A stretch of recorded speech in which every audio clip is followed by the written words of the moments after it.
Hey guys, this is Jennifer from the Shooter's Mindset. We are live with episode 392. Hope everyone is doing well and staying warm. We have tonight our co-host Greg Cannon is here. How's it going, Greg? Good. How about y'all? Doing well. And we have a new addition to the show this week. Someone that's going to come on and maybe help us out a little bit. Corey K is going to be joining us on some of the shows. So Corey, just for anybody that doesn't know you in the shooting world, yes, I know you know Prentice, but for anyone that doesn't know you and Prentice, tell them a little bit about yourself and how you got into shooting, just so people know. Hi, well, I'm Corey. I like guns and I wanted to do something in college. So a friend of mine took me out to USPSA match, and now I shoot USPSA, PRS, Steel Challenge, 3-gun, and anything else that goes bang. I also like petting dogs, and I randomly pet a dog today, so it's a good day. I'm glad you only randomly pet dogs. Not yeah. Okay. No, excellent. no. Can't be having that. So the next thing we need to get you doing then is some cowboy action shooting, some single action. So only after my AARP card. No. We'll get you. Yeah, we're gonna put a revolver in your hand, see how it goes. No, I've shot a revolver. I know, but that and have you seen single action shooters? It's we impressive. used to host a Steel Challenge match at a cowboy club. Oh, that's awesome. It's impressive. It's really impressive. It's pretty cool. Yes, yeah. They're awesome. All right, so our guest of the hour tonight is Pascal Dufresne from Ultimate Ballistics. A lot of people maybe got to know him a little bit with either the IPRF or the AG Cup matches, because he was around for those. But Pascal, for anybody that is not aware of who you are, can you just give a little introduction and kind of how you got started in the shooting community? Yes, definitely. So hi everyone, I'm Pascal. My last name is Dufresne. Might be a bit hard to pronounce, so if anyone has a rough time in the chat, don't feel bad. It's a very French name, so no worries. So I got my start in the shooting community mainly by producing media at first for Ultimate Ballistics for activities in France. So we wanted to bring a bit more images to grow the sport in France at first. So I first started helping out with that production of media, helping out a bit. But when the project of the Precision Rifle World Championship ended up coming, I became full-time for Ultimate Ballistics, and that's how basically I joined the shooting community, and I basically learned about the sports, both with our team in France and people from the US, by also listening to the Shooter Mindset to get some insight of the US shooters before the World Championship. So I'm pretty new to the shooting community, but everyone has been really nice, and it's been a really great community to become a part to. It is a good community. It's fun. I think everybody really enjoyed having y'all, and we're going to get into that later in the show a little bit about kind of how y'all changed the game a little bit at both of those matches. But talk a little bit about Ultimate Ballistics and how it got its start, what all y'all do. I know it started as media, so kind of give us an overview of all of that. Yes, so Ultimate Ballistics first got its start as before in France. It started out of the need in France to have better tools to create a sport shooting event in France, basically, and also to have them in their native language, as a vast majority of French people mainly only speak French. Like, they can use English interfaces and everything like that, but it's just easier to have it in their language.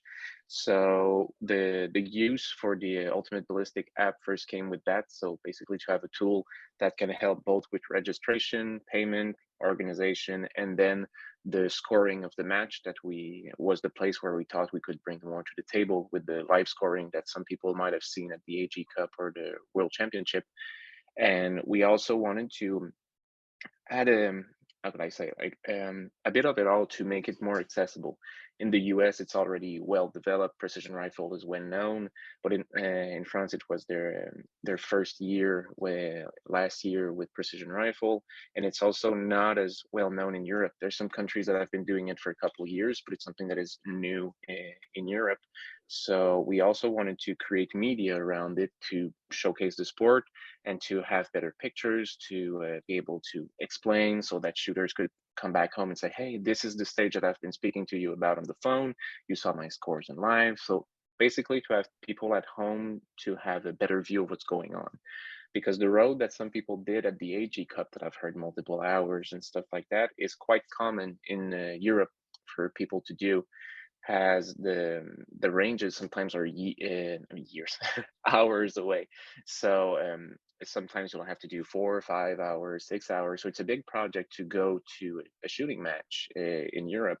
So having all those options to connect a bit more with your family, for your family to understand what you're doing, as it's a new sport and it's not as well known, was all things that we wanted to connect with and to be more connected and also bring it more as not just a hobby, but we also like it to be seen as a real sport. That there's a lot of practice, there's a lot of passion that goes into it. It's also physical, of like going over and running everywhere with the rifles.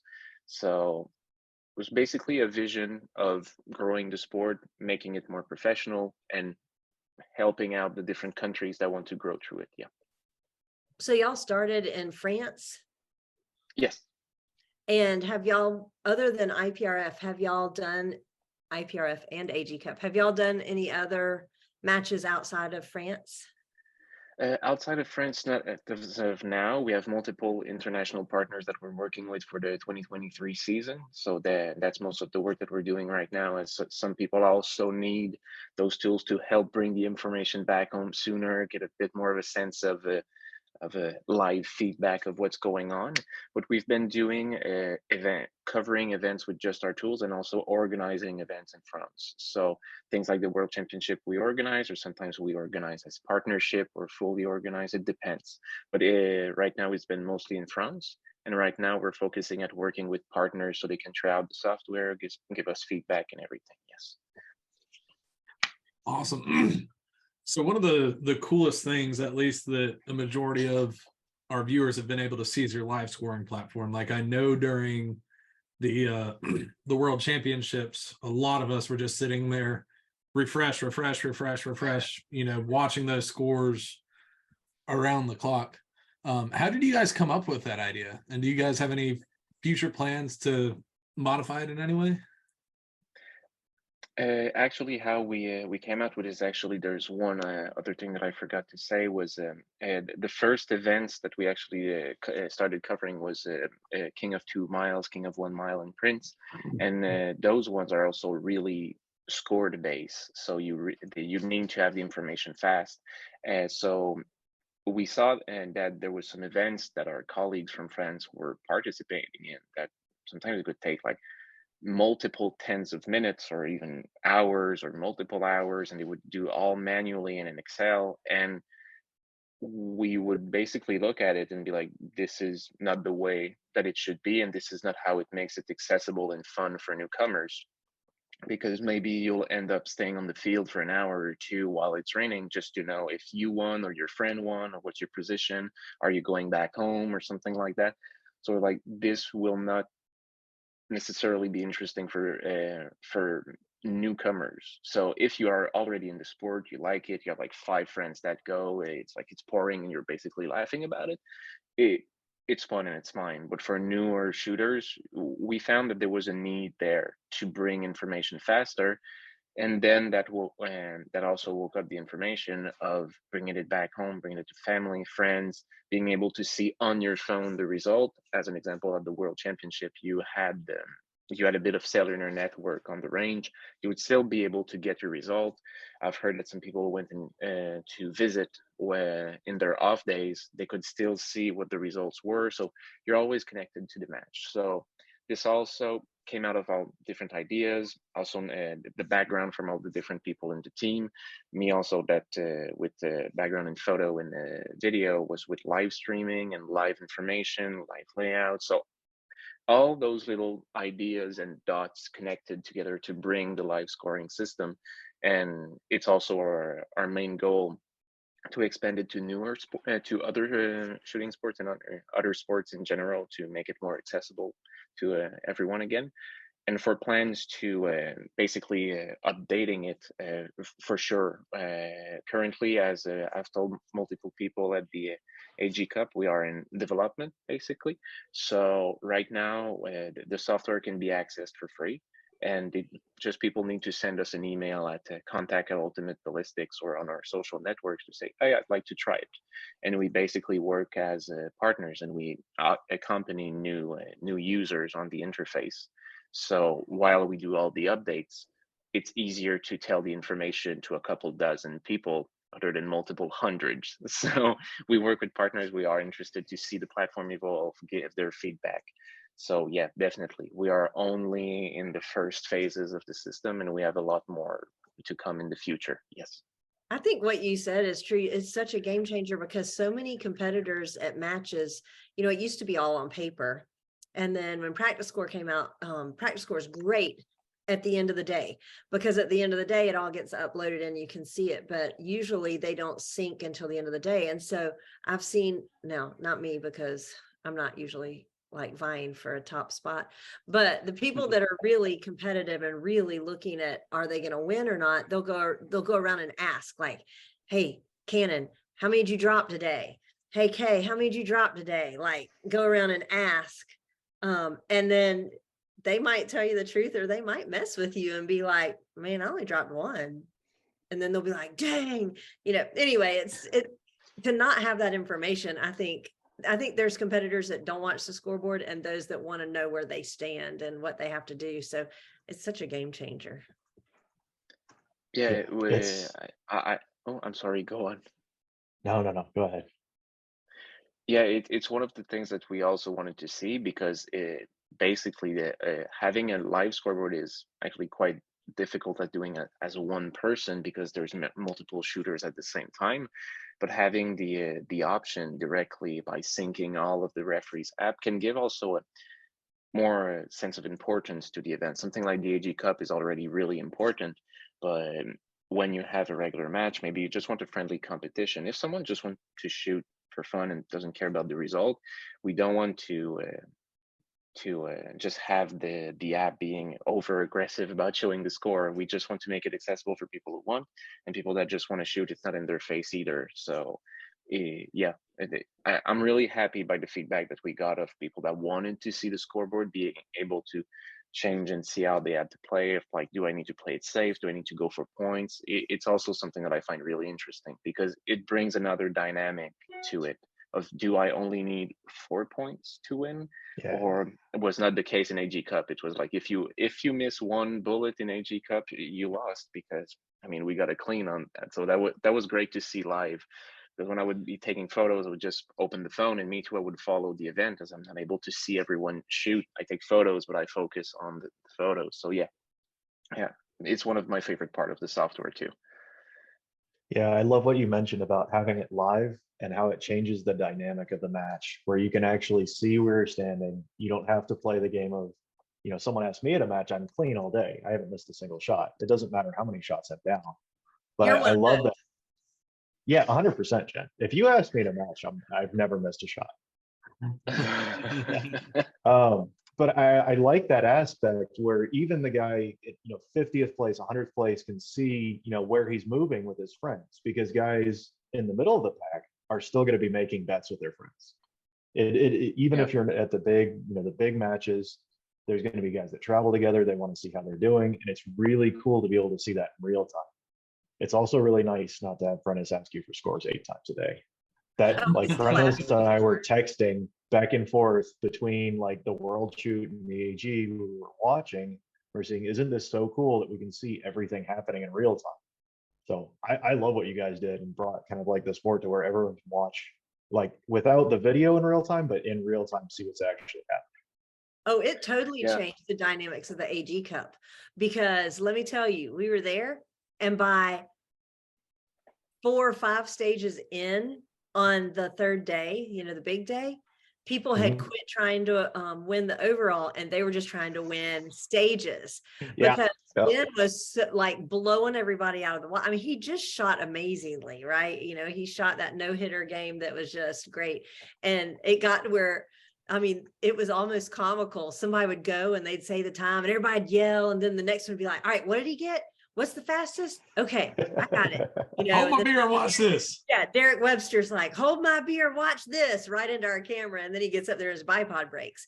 So but it changed how everybody shot Nice. because they were going hero or zero. I mean, honestly, they got to where they were like, nope, I'm just going to hero or zero it.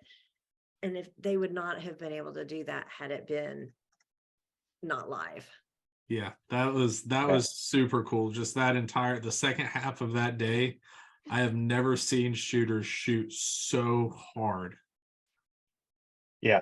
You know, like I've And never it seen makes for anybody really just cool like videos. destroy a bipod just because they were just going ham. Yeah. Yeah, the Hero Zero runs make it really fun and interesting. Like Oh, yeah. old school 3-gun nation, when I mean you had to go Hero or Zero. So yeah, I love that. It was awesome. So speaking of 3-Gun Nation, Pascal, do you guys have any plans to expand to different shooting disciplines? You know, maybe some 3-gun or USPSA, anything like that? It's definitely in our plans. Like right now, the system currently fully works for like ELR style matches, for precision rifle style matches, when like all the variants around them, or if there's a slight change, it can be easily done. But it's our main goal to go to more the more sports basically. So if anyone in the chat or listening or in the future watching this video has a specific idea or would like to implement our system in their events, as I said, as we are in development, what's great is that we can bring new features to the table and also implement them for their workflows. So board something like Precision Rifle Series that we're looking with them currently to implement Ultimate for their use, or just for pistols and style, or pretty much everything is open to be able to help. So they can contact us, contact at Ultimate Ballistics, and I'll be able to look with them. We're focusing on the partners that we have right now to enable them to use it fully.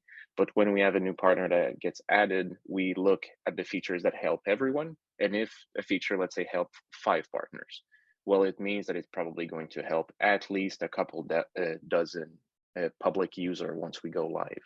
So we focus what helps everyone the most, and the most niche feature, we don't disqualify them. We just place them on site. If they can be easily done, we do them right away. If they are more complex, we add them. And once we get a lot of feedback that people want them, we add them to the system. So it's really basically of building out a community around the system. So if someone needs something, we try to bring it and make it the best for them. And we think it's the best way to proceed, because we don't have as many hours and experience on the field as the shooters, the referees, the match directors that make all of their weekends around it.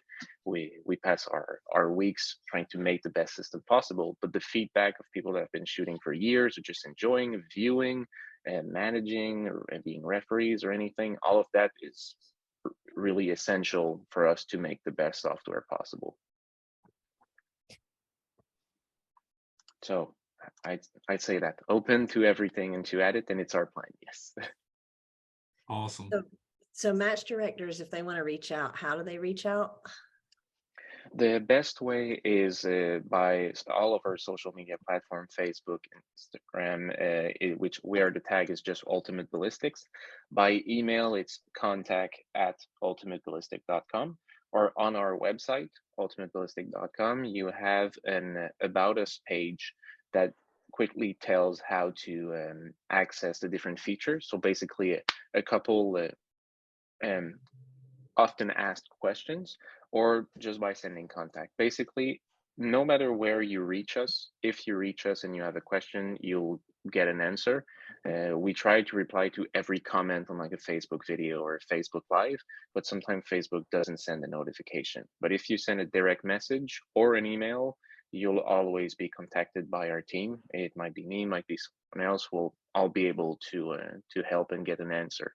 So match directors, if they have a match in a couple of months, even a year, or they have a specific project in mind, they can contact us. They don't have to wait just before.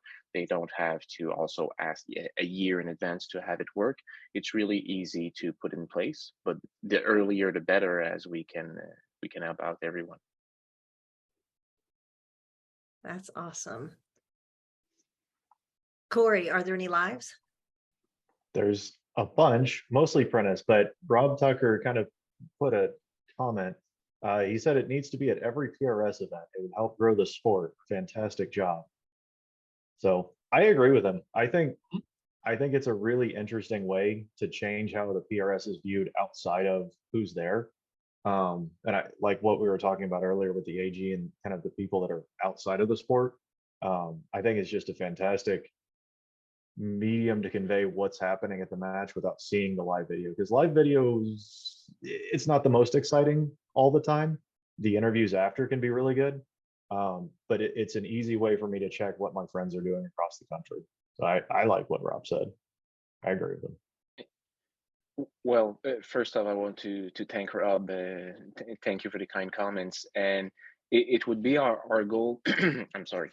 It would be our goal to be at every PRS event. If a match director wants to use it, again, an organization can be in any country. Like we've had people from all around the world that we're currently working with. So we're definitely all in interested. And when we say that the system is free, it truly is. There's not like any quote or like we need a percentage or something. No, it's just a free software because we want the core system to be good to basically enable people to do whatever they want. And in the future, we're planning on adding other features that are not necessary, but that can be nice to have, sort of like power users or something like that. But everything that needs to be done to organize an event is free. There's not like a module that you'll be locked in if you don't pay or something like that. So someone at the moment, the system, what it can enable, like let's say someone contacts us as a match in a month, as an example. The system can manage all the registration, all the payment, or the payments can also be done manually if you don't want to use credit cards or something like that. And afterwards, you can generate your squads if you want to use them. You have your whole list of participants. Once you are the day of the event, you can say that some participants are missing, so they are not in a squad for nothing, and maybe your range officer doesn't know the person and it slows down your match. You get the live scoring, of course. The live scoring currently requires an internet connection for it to be connected worldwide. But the feature that we've been asked the most and that we basically have our entire focus on, which because it helps everyone, is the offline mode. The offline mode will be available soon, like in the normally it's in Q1, so basically in the next few months, so everyone can have access to it even when they are on a range where there's no internet access. So they will be able to use it and still have all the information centered there.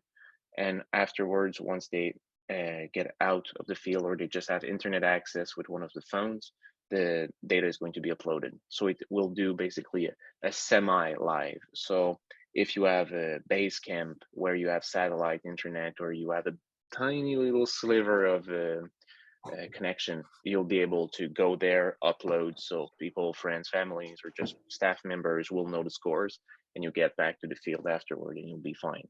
So that's the option for the offline mode. And basically you can do a whole match. There, as an example, for the World Championship, everything from A to Z was managed inside of Ultimate Ballistics. So, and it was an earlier version as the one that we have now. So even if you would like to do a World Championship or you would like to do a regional match, which includes hundreds of members, the system is meant for it. There's absolutely no issues for that. So definitely speak with your match directors. If you want to contact us directly, give us emails you would like us to contact and explain them how to proceed. I'm all ears, and we're all ears to help. So again, contact at Ultimate Ballistics, and we're there to help. I would love to be into more events and be able to help. That sounds awesome. So you kind of touched on the free aspect, which I love, but something that other scoring things have done that I think would be really cool would be for companies to get involved to kind of support the growth. So if someone like, I don't know, Vortex or whoever wanted to come in, is that something that you guys are opening up to right now? Is like companies becoming involved and supporting growth of the software? Yes, it's something that we are open at with the Precision Rifle World Championship. It's actually Mhm. something that enabled us to do the event and also do a lot of updates to the software that are adjusted for large scale events. So we do have a couple partners. We don't have at the moment, let's say, we don't have large scale sponsors or like basically one sponsor that supports the whole platform, Mhm. but we are open to it. We have partners that contacted us and we are open to other ones. We don't want also to just be exclusive to one, as we consider this could affect the relation of trust with some members, that they might think that we might not go at Sure. their event because said sponsor is not supporting them. But definitely, our goal also by growing the sport is also to help our colleagues and partners which have been sponsoring us in both France and in other countries by doing their events, or just supporting our shooting team, which I haven't spoke too much about, but in France we do have a shooting team which can also give us feedback to how the fields are going, what can be brought up. So as I said multiple times, we want to be connected as much as possible with the people on the field to be able to give the best experience. And also this comes from the industry and the companies, because they create products that sometimes we can partner with, or sometimes we can test out with them with the shooting team. So we're definitely open at working with brands, both for support, sponsorship, or also partnering up and doing projects together. We're really open at working with pretty much everyone. I will say, from y'all coming to AG Cup, anyone that has not worked with Pascal, they're very open to suggestions. They want suggestions of how to make it better, how to change things, what the shooters want, what the match directors want. In real time, they were making changes. So, if there's any suggestions, by all means, send them his way, because they definitely take them to heart and they want it to be kind of the shooter's product, right?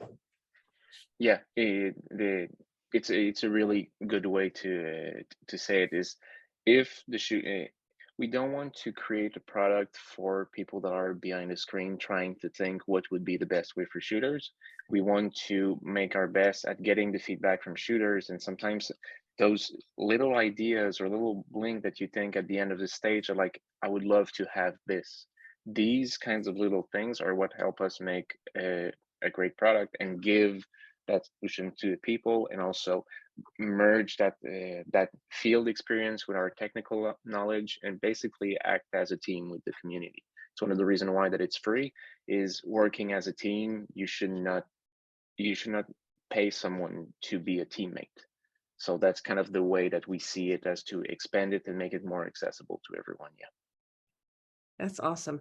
How Yeah. did it come about that y'all did the IPRF? How did y'all get involved and get into that and the AG Cup? Well, actually, it started up at first when it was supposed to be in Hungary, where there was a need for media coverage, but media coverage at the international can be quite expensive, and it was also of having less, not having as many variables into the pot, because we already had started the work on the live scoring platform, and we had been testing it out and bringing it up. So we were in early development, but we knew we could have a software for the World Championship that would support as many shooters and many countries and all those variables. So we were working with them both on the media side of actually just, hey, this event happened, like it's an historic moment for precision rifle and the international market. And we also wanted, again, that mentality of having the information back at home. So where once the development was that unfortunately Hungary could not hold the event and it had to be canceled, we kind of had the crazy idea of being like, we've been involved in the project, we have partners in France, we have teammates in France, we have members in France, so what should we do? It was really risky because there was only a couple months left, and it's not like it was supposed to be in let's say Spain or in the UK, and there was something that could be merged out of the other event. It was completely start from scratch, do the event from scratch, and make it happen. So that's what we kind of decided to do. It led to us doing over a year of work in less than 6 months, if I remember well. If I remember it, Yeah, I think it was 4 or 5. Yeah, sometimes my head rounded up to 6 months, just not to think too much of how many hours we did. But it was 'Cause I quite a lot remember of thinking work. you were crazy. I'd say you were probably right, to be honest. But we kind of like crazy. So I mean, we also drove down with G Cup, and we got the notice a month before by watching the podcast. But that's another story we'll get into later. But for the Precision Rifle World Championship, then we discussed with everyone. We speak with our colleagues from the French military. We looked if there was a way to have clearance to have a field at one of the big military base in France to be able to have people there, as it's really not easy to find fields that can basically have as many shooters, have the range necessary. So we started with the early work for that. Once we saw that it was possible, we spoke everyone together and was like, do we do it? And we have already done events organization, but way smaller scale in France. And we also decided to do the French finale, which also ended up being a European finale as our dry run, basically. So what was really nice is, in the end, as matches are harder to have in Europe, as I said, we had people from multiple countries coming to France at the military base to have the French finale, which was the qualification for the World Championship. So that helped us dry run everything, know where the choke points could be, and direction, how it could be handled, importation, documentation for customs and stuff like that. And then all of that knowledge was able to be used for the World Championship, and to make it in basically less than half the time it should have been. And I also have to thank all of our partners, sponsors, and everything who helped brought things, tables, even finding fences was hard, because in France during that time everyone was on a holiday, so most of the rental companies for fences were basically closed. No rentals during that time. You had to pick them up like a month in advance, but that was too short. So yeah, basically it was a lot of work, but tons of work led to a great event. And we're also really happy to be a part of precision rifle history and being able to have the first event. And we're looking forward to the next World Championships.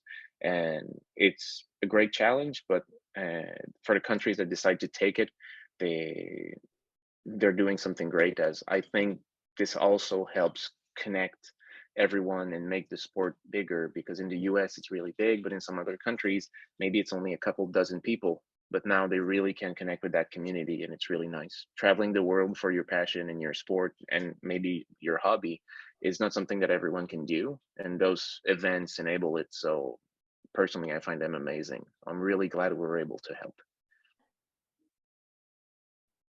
That's awesome. So how successful would you say your running of this running the scores for these matches was? You don't have like data on like how many different people or how many different countries viewed the scores, do you?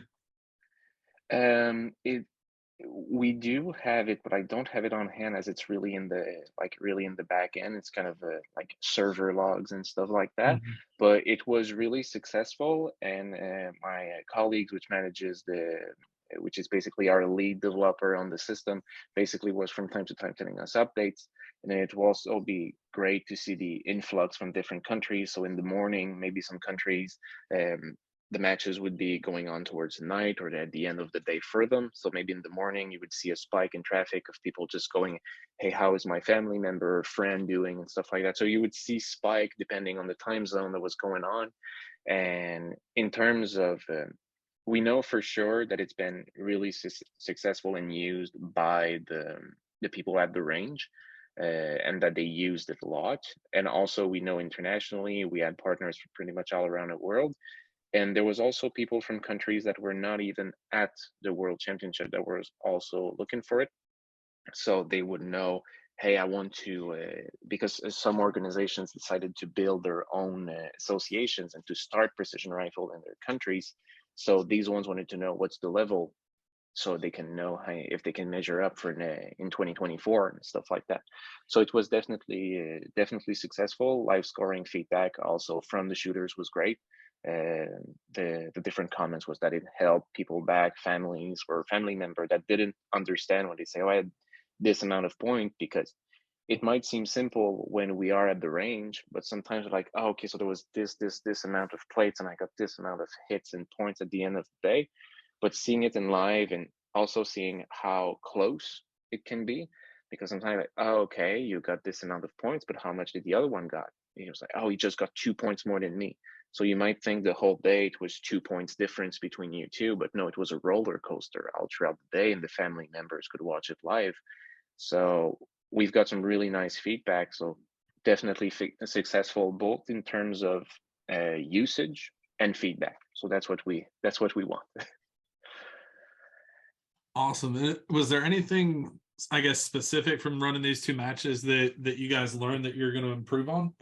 I know I guess I was pretty involved in it at AG Cup, but at the IPRF, I was purely just an end user, and hell, it seemed to run flawlessly.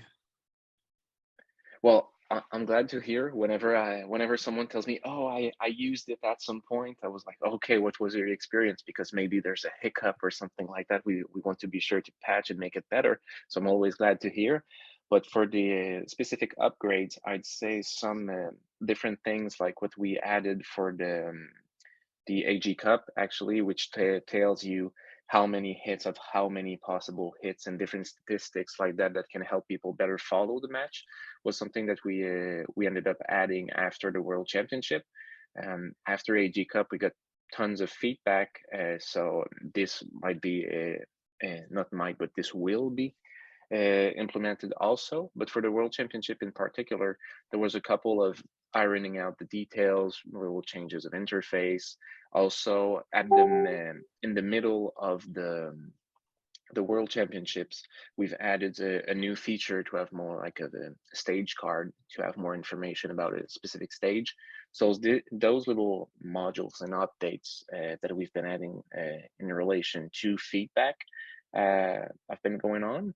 But the main thing is the offline mode, which is needed for everyone to access the features who are there right now for on the fields that they don't have connectivity, or that the connectivity is too poor to rely on. So it's good enough to upload and have semi-live, but not good enough to have a reliable system on the field. So the offline mode will be accessible for that, and it's the main takeaway that we get from every event. We know that once we will get that feature in, tons of people will be happy and will be able to take advantage of having it live on the field. So you still get that sense of I really need to watch out. I have this, I could climb back up towards that person for this amount of hit. They'll be able to get it live on the field, but family members will be able to get more regular updates by, let's say, while having a pause, or a staff member just goes to a place with the network to make it a bit more connected to the rest of the world, but make it way more connected for the people on the field. So that's the next big feature that both the World Championship and AG Cup have brought to our ears, and that we know is needed. Yeah, that I think is going to be a big game changer. Because I prefer to use my tablets for my match versus, hey, everyone bust out your cell phone. Just because it's easier to hand it back and forth. There's no, hey, look at your phone real quick, I got to score you shooting. Yeah. Let me get your fingerprint or anything like that. So I like to use my tablets, but if I could use my tablets, give those to all of my ROs, and have my phone as, I guess, the master or the one thing that's connected, if there would be a way where the scores could be populated from my phone sending it out versus having to have cellular coverage on every device out there. Yeah, and also right now, speaking of the tablets, as of now, if someone wants to use the system, it's available on any iOS device, so iPhone and iPads, and also on any Android tablet. Can be Fire tablets from Amazon, or they can be any kind of Android tablets.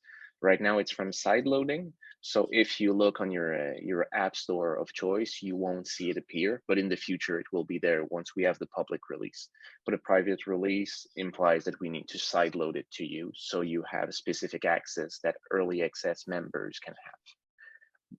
So in the future, it's our plan to let you just have your tablet as an example and not have cellular connectivity. But if you had cellular connectivity as of now, you can use any device you want. Awesome. That's awesome. So if there was one competitor that you could spend an entire day on the range with, who would it be and why? I'd say I'm a bit biased with our French team that I don't see as often as I would like, since we have a tiny little piece of water separating us. So whenever I see them, I'm really Just a happy. little one. Hmm? Just a Yeah, just little tiny tiny piece. little one to this amount. So that's definitely something that would be a tiny bit biased, but to truthfully and answer, uh, I'd say that one thing that marked me a lot at the AG Cup was to see Ben and how humble he was with his winning, and basically also making history of having a clean score and everything. I do know that in any match in France that we've never seen something like that. I've heard comments from people in the US that've never seen something like it before, and being this humble about it, and basically is a way of celebrating that victory. I found it quite inspiring because it's something great. Like you win the prize pool, you win everything. But to me, I would like to just pass the day on the field with him and basically kind of know his ways, because someone as humble with this much skills definitely knows something. So I don't know everyone so well in the field, but I was able to basically see how he was, and I find it really inspiring. So that would be my pick. But everyone in the US honestly has a great mentality around shooting. Like, it's a really nice community, and both on and off the field, everyone was really welcoming. That was also great. And there's a lot of cooperation with the shooters from the US that is also really nice. Just helping out with the win calls at the World Championship was something that we would see even shooters from the US tell to other shooters from other countries. So I'd say that mentality of being humble and then helping out is something that I find really nice. So yeah, Ben would be my pick if I had to pick someone from AG Cup. That's a good pick. Corey, are there any lives? So Rob Tucker wants to know if you'll be in Italy in August. It's normally supposed to be the plan. That's what we're speaking currently. We're basically implementing it and testing it out with them. As I said previously, it works. Managing an entire World Championship event using our system, we've done it. But it's one thing to say we've done it, and it's one other thing to have someone actually have someone test it out with their hands. But the early feedback has been great.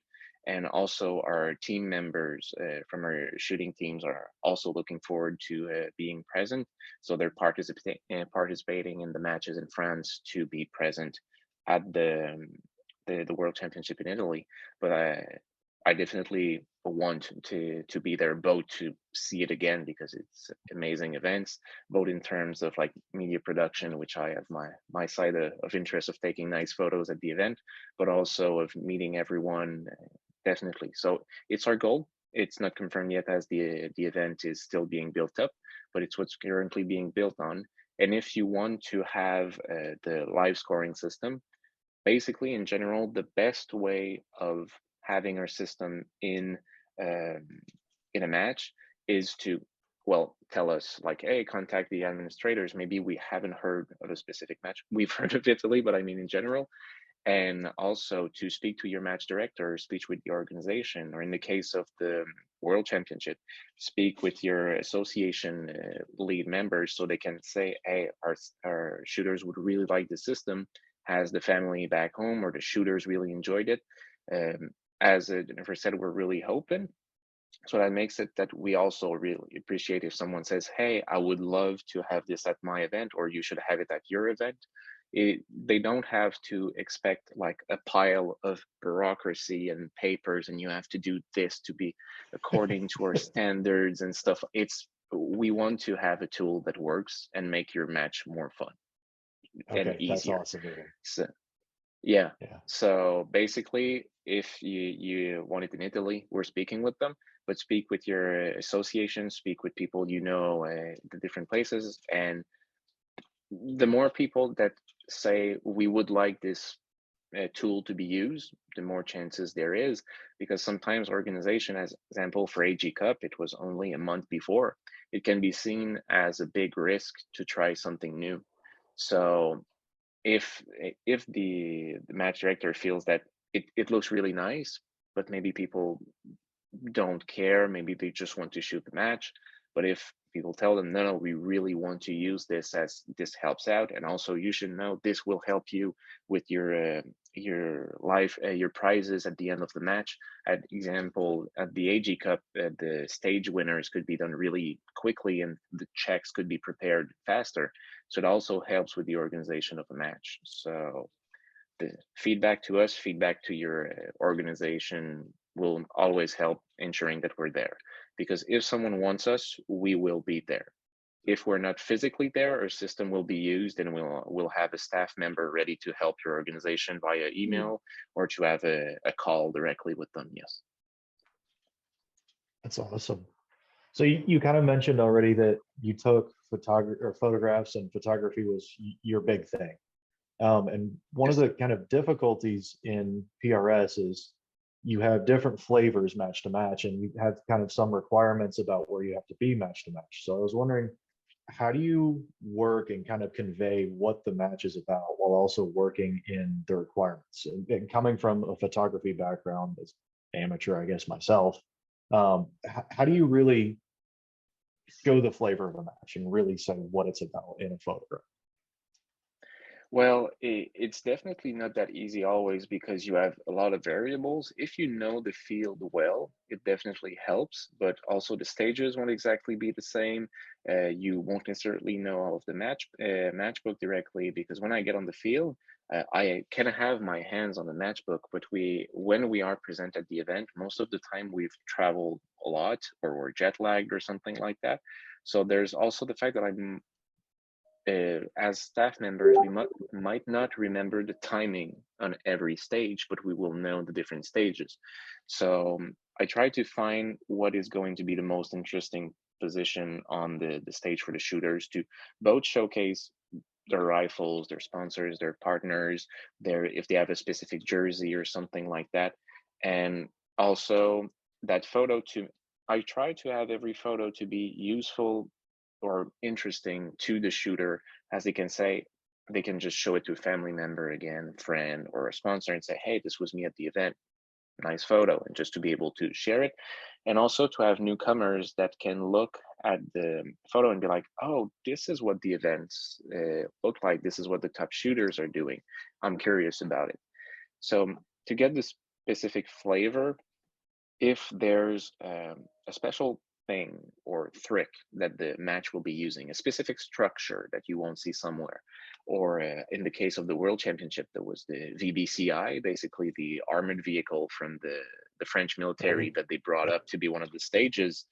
In the case of that one, early in the morning when they brought it up, before the shooters would start shooting, I would just walk around everywhere, try to find an interesting angle, which one can showcase the VBCI well, but also showcase the shooter well. So it can be a nice throwback to an event, and also that the shooter might consider and say, hey, I'll make this my new profile picture, or I'll take a look to it, or something like that. So it's also, it's to mix kind of it all, to have the if I can have a photo with movement, or really that you can feel the focus of the shooter, that Right. will be one, but also to implement it around it. So just having a photo really close to the scope sometimes can be interesting depending on the sense, but I try to have a bit of what's going on around, but to have like a bubble around the shooter, I would say. It sometimes it's just not possible depending on the stage, or it's really hard. But when you're able to get that little bubble around the shooter, or around the match director, or something like that, it's where the photos shine the most. It's where you be able to catch the people in the action, and to kind of isolate themselves in their own little world in the photo. That's my main goal. I love that description. I love the bubble description. That's a great way to put it. Mhm. I completely agree with you on how you can get a picture and just you can convey to someone that's never seen it before, someone is doing this thing and it looks fun. And I think that bubble description is awesome on how that can grow the sport. Yeah, again, in the US it's quite popular, but in Europe maybe sometimes you're like, oh, will I like it? How does it look like? And phone pictures works. Cell phones are getting better every year, but sometimes also I've heard people say that it's like, hey, the photo, like let's say my family member, wife, husband really like the photo because they're like, oh, like it's a nice photo. It just gives a sense of this was an even nicer event. Like it also helps spice up the Yes. imagination of the Mhm. viewer, basically. So there's that little Uh, thing that helps grow the sport. And while I'm there, why not bring my equipment at the same time is kind of what I'm telling myself. yeah, absolutely. Yep. I fully agree on the it really does add to the match, being able to go home. I still remember being like a brand new shooter and be like, oh, there's professional photographers here, and going online and finding pictures of myself. And you know Greg Moore got a couple of good ones of me over the years. I've never peed behind a porta john, so I didn't have much else to worry about. We always try to get as many people as possible, but it's always really hard. In the case of the World Championship, it was nearly impossible because you have to manage the event, you have to speak with everyone, be sure that everything is Mhm. going well. So sometimes it ends up that you have 10 pictures of a person and you have one of another, or some people that you barely cross them. And there's one specific member from our French team, it's almost a running gag. I hunt him and I can't find him. And whenever I'm like, oh, okay, I guess he's somewhere else, I turn my back, I speak with someone, I turn, he's off the stage and leaving. It's almost a so I told him I'll put a tracker on you. Like I need to find you more often. I can't. Yeah, that happens all the time. All the time. Yeah. Especially if you're shooting and you're on a squad, you end up with so many pictures of the squad. And then someone on the opposite side of the range is like, where are the pictures? I'm like, I feel horrible, but I didn't see you all Yeah, and day. it always feels bad because you don't want to think someone is like, oh, he got pictures of me, but he doesn't like it. It's like, no, that's not the thing. Yeah.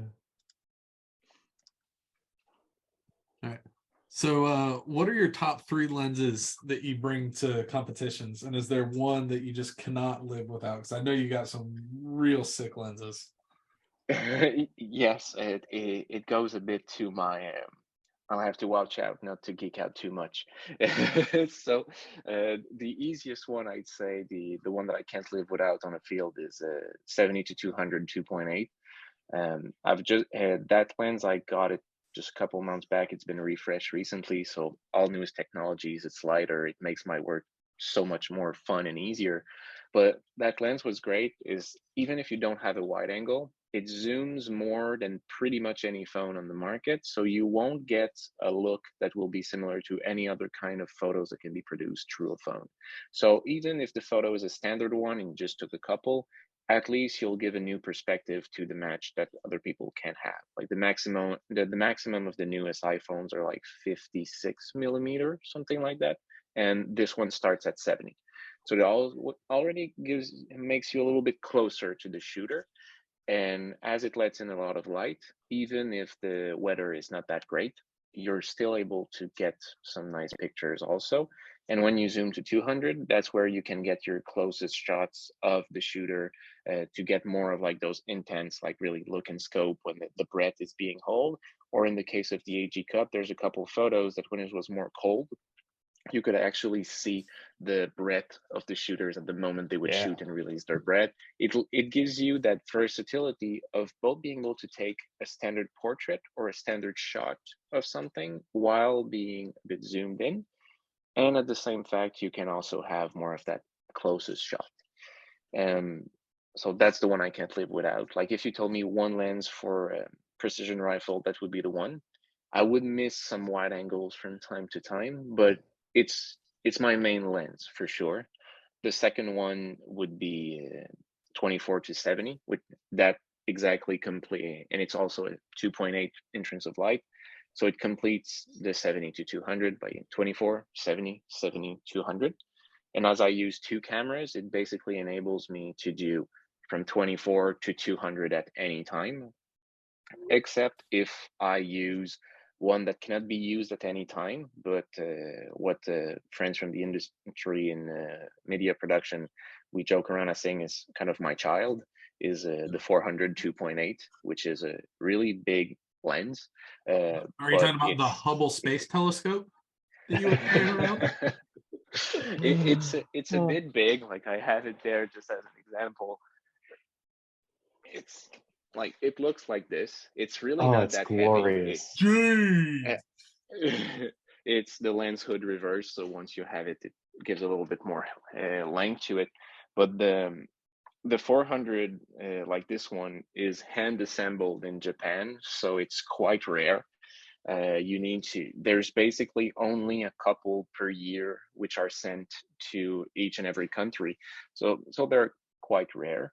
And if an event or a location fits it, it makes for some really unique pictures because it zooms more than maybe needed. Sometimes it will be. At the World Championship, some stages were really good for it, but the pictures are going to be quite unique because of the entry of light and how much it compresses your subjects.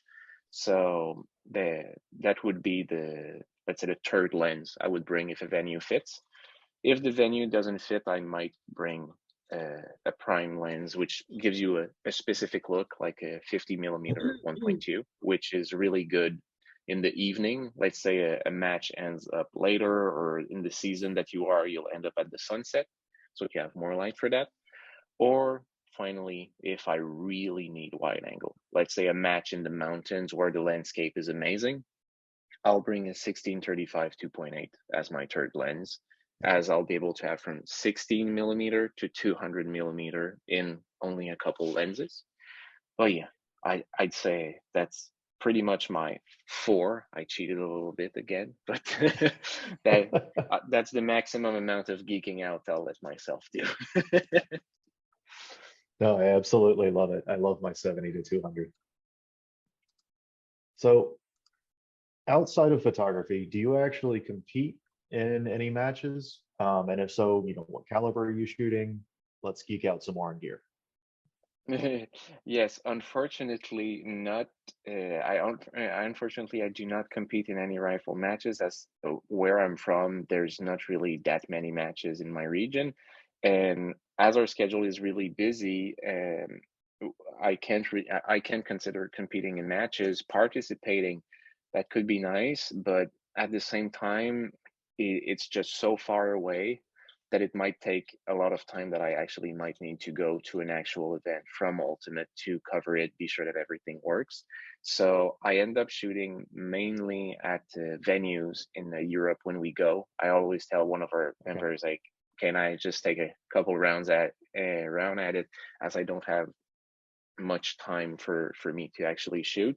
But it's one of the things that I would like to have more time, and even if it's not in matches, I would just like to shoot a bit more, at least the stages, let's say the day before, the day after, something like that, just to have a round at it if I could at most matches that I go.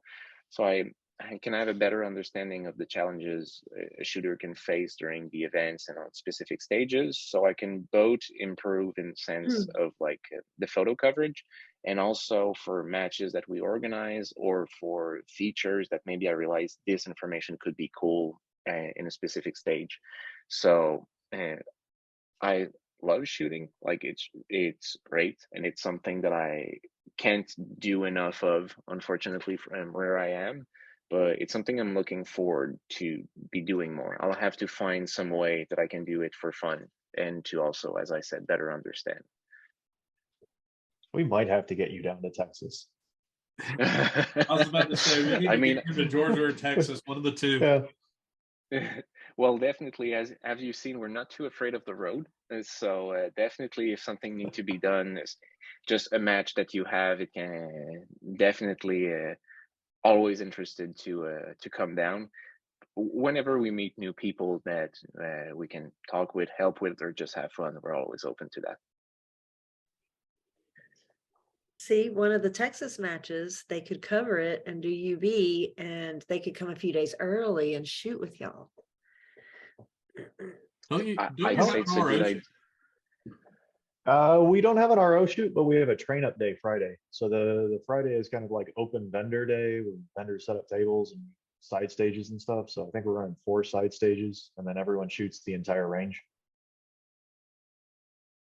There we go. Yeah. How far of a drive is it to So- Texas for you?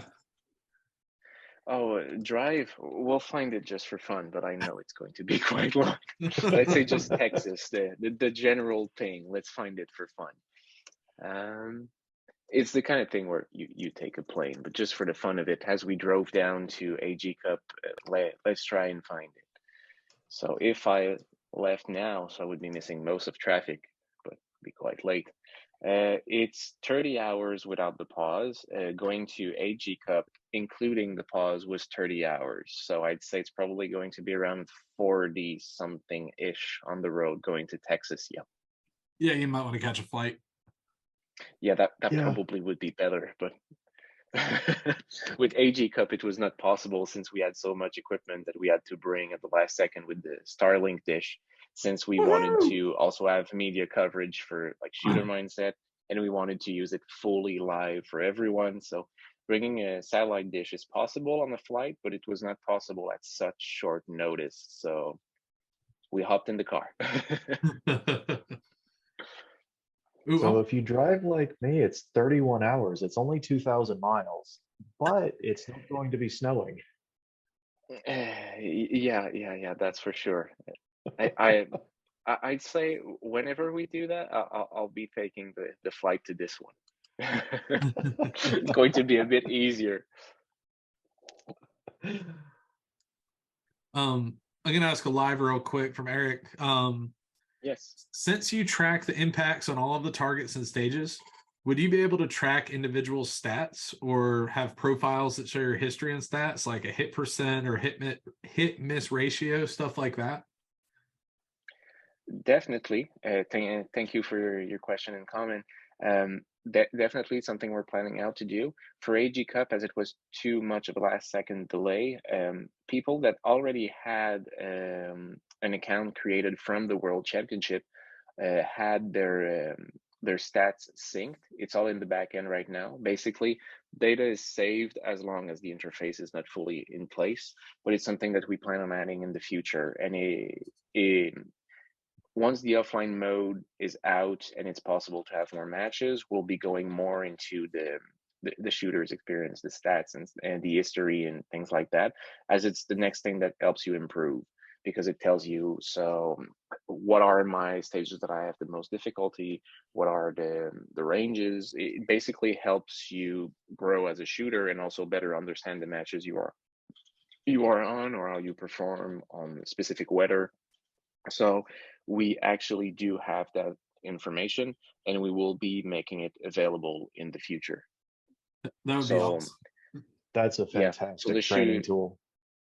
yeah, it's our main thing that we want to help with. And also to clarify what I just said with the account, the shooters from the AG Cup that were not able to create an account since it was too much of a last minute thing, were given temporary accounts that won't vanish. So if a shooter from the AG Cup is listening or in the future realizes that he would like to have the stats, what we have already put in place is once they will make their own Ultimate Ballistic account, we will be able to take the stats from the older account and bring it to the newer one, which will be their official account with their naming and everything. So right now, accounts are made to have your armory where you can save your weapon configuration for when you register. So you don't always have to say every time your description of your weapon if the range requires it, which is the case in a lot of Europe matches. Yeah. So this is the information that you can change right now. But in the future, you will be able to access way more information than that. It's just one module, one update at a time. But you are right, it's being tracked in the background, and it will be accessible in the future to be a training tool for shooters. I think that weapon configuration, I don't think there's any place in the States that we would specifically need that. But I think it would be super cool to go in there and be like, Greg shoots a Gen 3 Razor. He has a PDC custom chassis, Hawkkill custom barrel, Warren by, so that this way you can be like, all right, so let's go in here and, have some sort of huge data set. Be like, all right, so out of the top 50 in the PRS, which Greg is very much not inside of, you'd be like, what optics are these people shooting? What triggers are these Yep. people shooting? What actions? What calibers? So if you All dove right. down like that, I could see that being something cool that especially new shooters would really enjoy being able to see. Yeah, it's one of the things that we want to look into and how we're going to implement it. We will also want to get feedback from shooters of what's the best way for them to have it implemented. But that specific idea is one that we have on the roadmap, since we know that, again, even if it's easier in the US, it's not that easy to just decide to go on a range, take your weekend, and try and learn the sport, understand it, and also make a buying decision afterward. So again, in the goal of like growing the sports, getting newcomers, if you have a better understanding of what's going on, what could be your next purchase, what are parts that everyone might be using that could help you, or just in general. Also, as much as I love to geek out about cameras, I do know that there's another side to every hobby where we like to geek out and see, which one has been using the same pieces as me, or kind of that validation bias that we all like to have. So definitely, it's one of the things we're looking forward to bringing. Yeah. I think Go ahead, talking about shooters stats, like when I first started shooting and was trying to improve, I would actually do my stats at the end on a spreadsheet manually. And I would even go in and say, I would classify the stage as either positional, prone, or mixed. And then I could look and see, oh, I really need to work on my positional, or my positional was pretty good this time, but my prone was terrible. So if there was a way for match directors when they were building the stage to classify it as a positional stage, a prone stage, or a mixed stage, somebody that really wants to go and look at their hit miss ratio, for me anyway, it identified, oh, I have got to work on positional. Like, there were certain things that I could tell from doing those little things. I could see all kinds of little things you could do in the program to make it useful for shooters. Yeah, I was trying to hold back a bit of my smile, because I'm happy to hear. Obviously, in French, we had a meeting where we spoke about that exact need. That we're like, we don't know if maybe range officer will want to add that extra step of saying what stage is what. And in the end, we decided that it's something that we wanted to add in any case. And what we're looking at doing is, if a match director didn't have the information, we hope everyone would be adding it. But let's say someone doesn't add it, or it's just in any case, let's say the information isn't added by the match director, what we would like to have it also to have on the user profile in the future, a way of saying this stage was this stage was that. So basically, you would cheat on yourself by not entering the right information. But what would be great is if we could have the match director enter that information, so you would directly know also what are your, also to just have on the moment the information.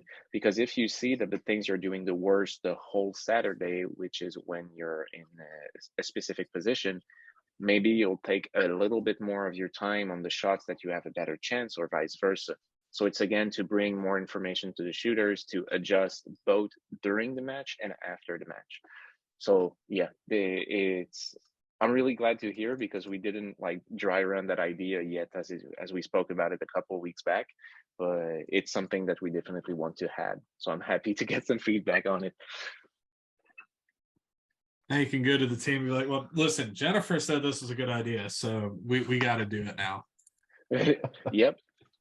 And also I said publicly that we wanted to do it, so I have to do it. But no, we want that information because it's not, because it's something that we think is really useful, because it's nice to have the information about how many hits you had for temperature and everything, but position is also something that can really change.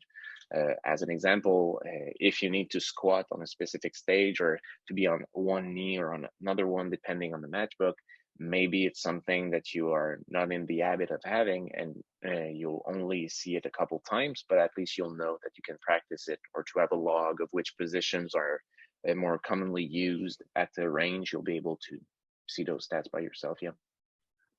That would be super cool. Or even if I think something that would make it even more versatile is if there was a way where when I went into my stats, you know, after the match, be like, all right, here's my 20 stages. If there was like a notes field or something where I could justify my suck and be like, well, you know, I sucked on this stage because I forgot to load mag. I sucked on this stage because I haven't cleaned my gun in 4 matches. Sucked on this stage because I'm fat and couldn't get low enough to shoot where I thought I'd be able to. That'd be kind of cool too. Yeah, I've just noted it down.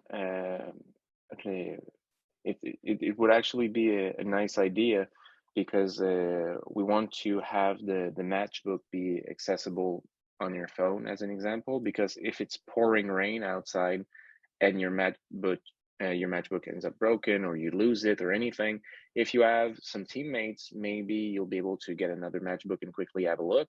But if your matchbook is just broken, destroyed, or lost, having access to it on your phone other than the PDF, having access to it directly and taking notes to it would be a really nice way. So yeah, I agree, that would be great. While you're doing that, one thing to keep in mind,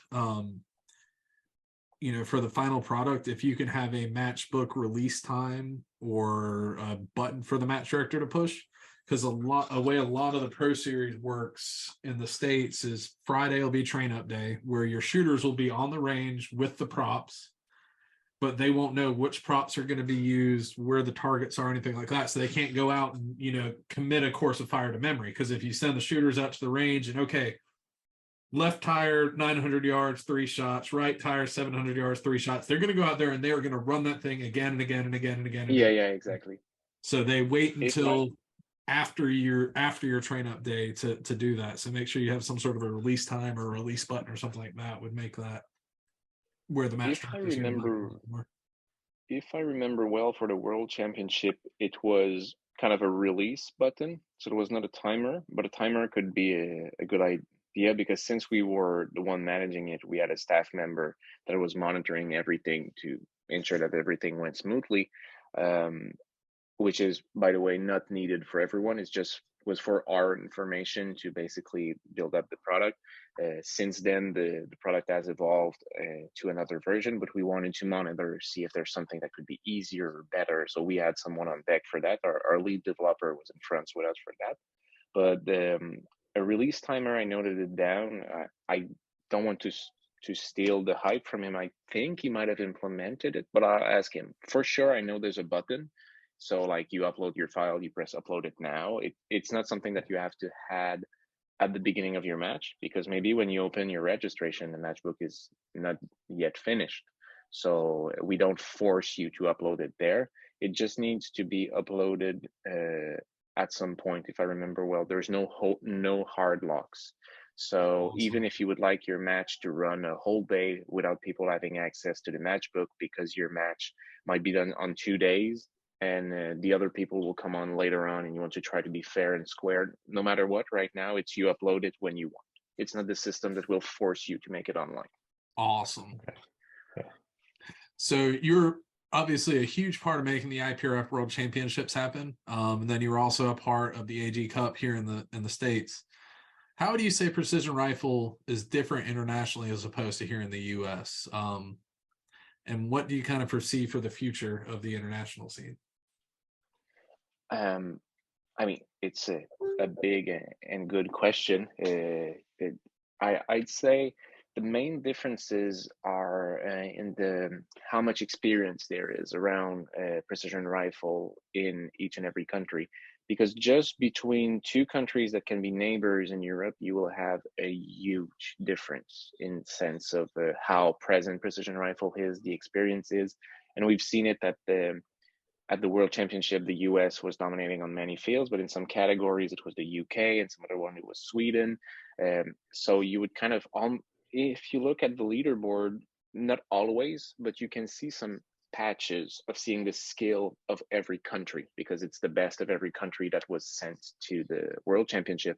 So you kind of see those chunks, and whenever you would look at the chunks, they would also fit a bit with for how many years that I've been doing it.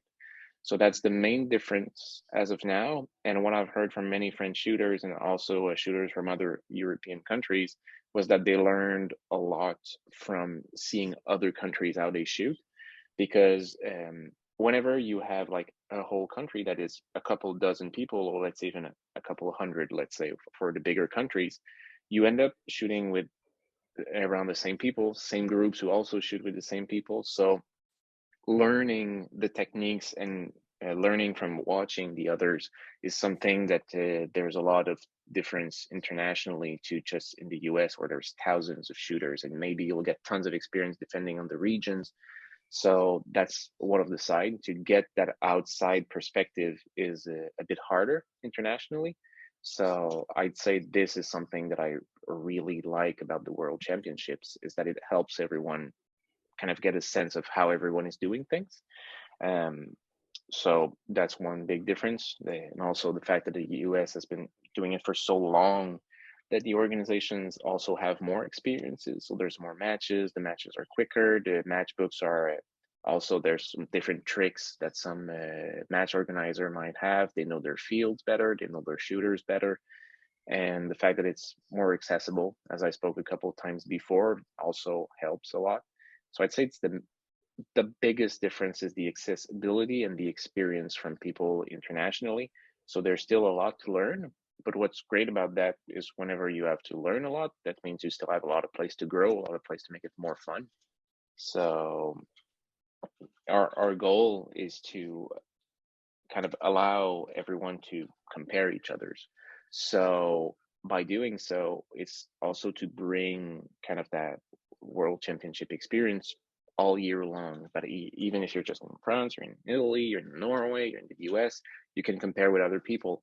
As an example, with the positions, you can see that, oh, I'm actually top in said position in my region, or top this amount. So that's one of the things that I foresee in the future that our tool could help. But my vision of the future in general of the precision rifle and long range shooting in general is to keep on encouraging international collaboration, and that there's more ways to collaborate between countries to bring precision rifle to a level similar to a standard sport, because there's so much practice needed, and there's so many variables to every stage that I think the public still doesn't fully understand, because it's quite specific. It's an easy to learn sport either. So to bring that to an international standard would be great. And I truly hope that we can help doing that, because I think it will both benefit in the US, where it's already well implanted, than in the rest of the world, Europe, Asia, and everything. Yeah. So that will be my little roundup of what I see for the future. That's awesome. Well, speaking of future, what do you see? I like to talk about goals. What are your goals, both for UB and yourself personally, for 2023? I'll start with myself, as I personally have one, which is I spoke about a bit earlier, so it's the one in my mind. It's to, as I said, to shoot a bit more in 2023. If I'm in, for sure, to shoot more in the future in general. That would be a personal goal that I have, to basically be able to pass more time just to the side of it, but behind of the rifle, to also enjoy a bit of the sport. But for UB in general, in the near future, the thing I'm looking out the most, which I'll almost say is also a personal goal, is to release the offline mode, as I know this will help so many people, and it's also one of the reasons why that I don't mind too much net shooting, as I can see how it can help so many people across the sport. So it will enable so many new matches to join us, to give us feedback, to start using the tool, to have their matches also get more of that AG Cup intensity or World Championship intensity. And yeah, so I'd say that's a pretty big one. And afterwards, also to bring the new features, just a couple's one that we spoke about, the history of the shooters, the the different stats, or just bringing out the information to the different shooters. So I'll be one. And one really, the overall thing that I could say is to have more people shooting matches using Ultimate Ballistics, so they can use our tool, be able to compare it, and also get that live scoring. So our main goal would be to have more people to shoot Ultimate Ballistics and to join us, and to be able to try the new features that we're really releasing overall. Both match directors and shooters being able to enjoy all those features, as our app will continue to be free. And once we reach the public version, I'm really looking forward to have even more people join. But as many people as we can have right now, we'll all accept everyone and start working. And yeah, so as many organizations and shooters that want to work with us, we're looking forward to be working with you. And our main goal is to expand our work with everyone. That's awesome. I think those are great goals. Yeah. Corey, are there any more lives? No more lives. All right. They let you off easy. I think Prentice had to work tonight. I was about to say, is there no Prentice love in there? No, I'm shocked. Are you? You better check on your buddy. Make sure I he's might. breathing. New As I year, new said Prentice, right? before, I said before, if there's anyone who had a question that they wanted to ask, they didn't have time to write it tonight, or they were watching back the live show, they can contact us on our email address, contact@Ultimate Ballistics, or via our contact form on our website, or through any of our social media platforms, which can be Facebook, Instagram. Just type Ultimate Ballistics, we should appear, and ultimateballistics.com for our website if you want any info, or to have a recap of all our contact options. So any questions or any queries, or how to become a member, an organizer, any kind of questions, send them our way. We'll be there to help. There you go. That's good. All right. So with that, I think we can wind it down to shout outs. So Greg, we usually let you start. Dang, we got a new guy, and I was kind of hoping I wouldn't have to go first now. Well, you should go first this time and let the new guy hear the shout outs so that he knows what to do. I Okay. lost the show. Anyway, shout outs for me. We have GSL suppressors, those super awesome pew pew quieters. Shooters and sharpshooters of Augusta are awesome local indoor and outdoor ranges. PDC Custom, the most beautiful rifle chassis known to man. Shooters World powder, Hunter's HD Gold. I'm like super blind, and those things up there make me less blind. Fix It sticks, so you can take your things apart and put them back together again. And Vortec. All right. And how about Corey?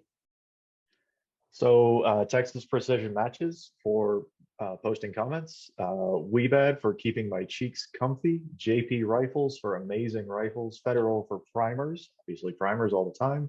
Vortex Optics, and of course Hunter's HD Gold for putting me in offices of the world. And Ben Steger Pro Shop for the discount code. Awesome. Only like 2 of those are jokes. Only like 2. All right. And Pascal, how about you? What shout outs do you have? Well, first of all, I'll start by this show, because it's how basically the AG Cup ended up happening with us on board, was by just having questions and comments, and you and Greg basically joining us through our contact, and to say how can we make it happen. And also shout out to Brendan, who also helped us a lot all through the way. And so I'll say also shout out to everyone from the AG Cup who trusted us and believed in us, everyone from the team from Precision Rifle Series, and to everyone, because there's too many who trust us currently around the world by using our system, and all of our team members, people that helped us, believed in us, or are just supporting the system by trying it out, giving it feedback. Everyone on the team truly appreciates everything that you're doing by just using the system and giving out your feedback. So I'll shout out every of our users, members, partners, sponsors, everyone that helped us all through the way. Just being here today in the podcast is because of you. So thank you very much.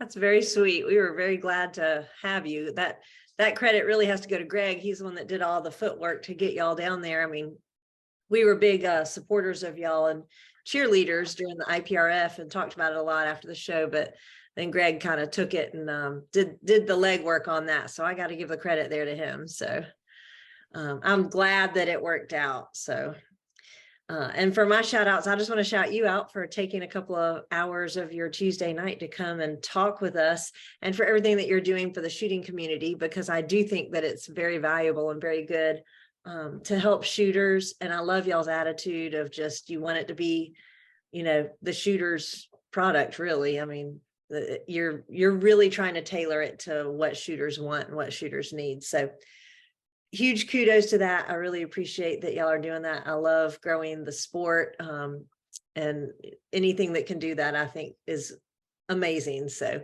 thank y'all very much for your hard work on that. And y'all amaze me with the things that y'all can do tech wise, because I can't hardly take the cookies off my computer. That's why I have a husband. That's why I have a husband. He does all that for me. I'll pass by the word to our development team and to everyone also. Again, all the kind words I truly appreciate, and also everyone at the AG Cup with all the kind comments, World Championship. It also what gets us on moving and keep us motivated, and also to want to make it better, because whenever you do something and people really like it and they suggest features like, oh, this would be so amazing, well, you get their enthusiasm, and that's what fuels you also. So yeah, definitely. And I'm looking forward to having new people trying it out, as I said. So the more we can help, and if anyone has a match, as I said, I'll be looking. And when Corey, Greg, or Nifer, if you know anyone or you have any matches that you'd like us to be there, just tell us, and it'll be my pleasure to come and help. That's awesome. I know a couple people that match direct that maybe are on this show, maybe matches. Maybe So have matches in January. That's right. All right. And with that, we will wrap it up for the night. We'll have to have you on again at some point to see what y'all are doing new in a year or so and see how it's going. I'm super excited to see where this goes. I think y'all are in your infancy of what potential you have, really. So everybody needs to just keep an eye out. Go to the website, ultimateballistics.com, check them out on Facebook, all the places, all the social medias. Go check them out. And with that, it'll be a wrap for episode 392, and we'll see y'all next time. Thank you, everyone.